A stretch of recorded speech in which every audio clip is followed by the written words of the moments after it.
अरे कोण म्हणतं मुघलांनी 72 वर्ष राज्य केलं, कोण म्हणतं इंग्रजांनी 150 वर्ष राज्य केलं.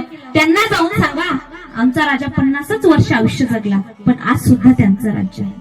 खऱ्या अर्थाने 7 मावळे घेऊन कोणी गड जिंकून दाखवला, तर कोणी महाराजांवरती होणारा वार हवेत झेलून शत्रूच्या हात धडा वेगळे केले. कोणी एकुलत्या एक मुलाचं लगीन असताना गड घ्यायला जातो, तर कोणी महाराजांच्या शब्दाखातीर बलाढ्य हत्तीशी झुंज देतो.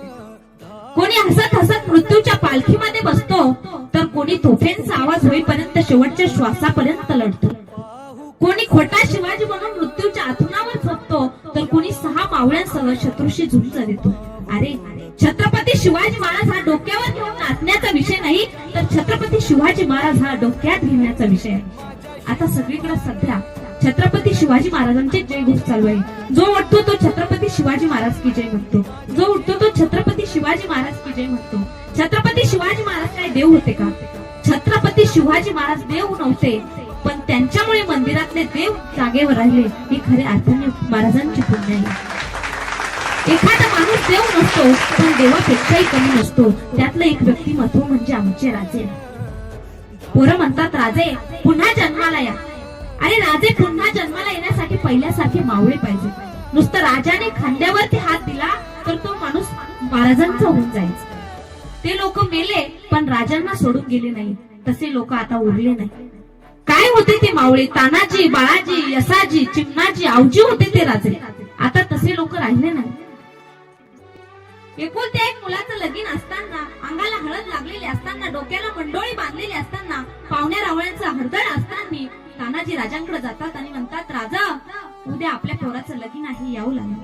त्यावेळेला राजे म्हणतात तानाजी नाही जमणार. काय राजा? तर त्यावेळेला सांगितलं आमच्या मागे एक मोठं लगीन आहे. कोणतं लगीन राजा? सांगितलं किल्ले कोणते. त्यावेळेला तानाजींच्या तोंडातले उद्गार ऐका. तानाजी म्हणतात राजा आमचा राजा संकटात असताना आम्ही वरपाप होऊन वरातीत मिरवावं हे आमच्या रक्ताला शोभा देत नाही राजा. आधी लगीन कोंढाण्याचं, मग माझ्या रायबाचं. गेले ते तानाजी, पुन्हा आलेच नाही. ना स्वार्थासाठी ना राजकारणासाठी जीव तळमळतो या मराठी अस्मितेसाठी. मी म्हणणाऱ्यांना मातीत लोळवणारी ही संस्कृती आहे आणि खंजीरही छातीत घुसणार नाही अशी मराठी माणसांची छाती आहे.